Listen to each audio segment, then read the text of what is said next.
Bonjour François. Je ne sais pas vous, mais ces élections me laissent une curieuse impression.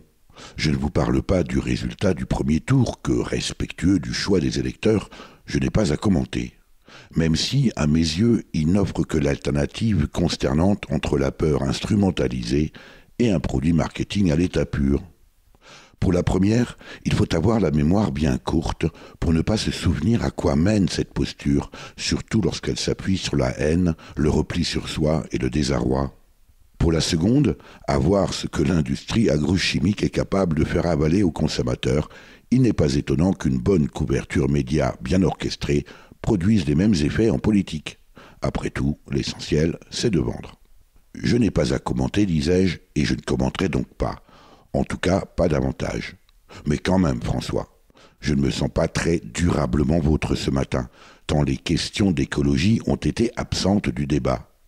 Encore eût-il fallu qu'il y eût débat, je vous l'accorde.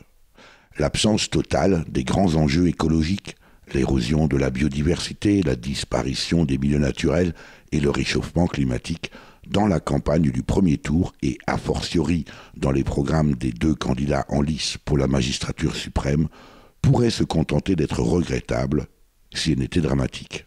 En réalité, la curieuse impression que je ressens au lendemain de ce premier tour ne tient pas tant au résultat, après tout, on a les élus qu'on mérite, qu'au mode de désignation lui-même, qui en 2017 a quelque chose de terriblement archaïque.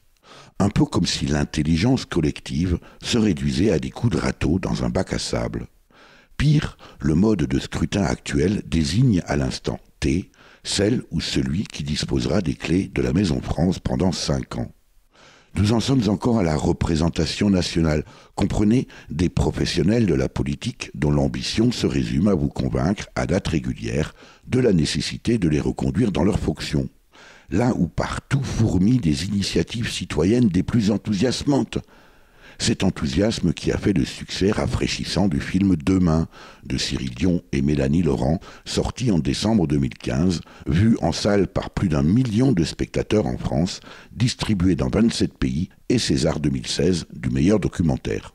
Imaginez, François, une élection qui ne porterait pas sur des femmes ou des hommes, mais sur des idées. Un programme déconnecté de l'ego des candidats et qui serait le résultat d'un processus vraiment démocratique d'élaboration, par exemple, commune par commune, et ensuite seulement le choix de celle ou celui le plus à même de le réaliser, avec une obligation de résultat, ou en tout cas l'obligation de mettre en œuvre ce programme co-construit par la nation tout entière. En attendant ce que d'aucuns qualifieront d'utopie, j'ai surtout l'impression curieuse, voire très désagréable, d'être pris en otage entre peur du marketing et marketing de la peur.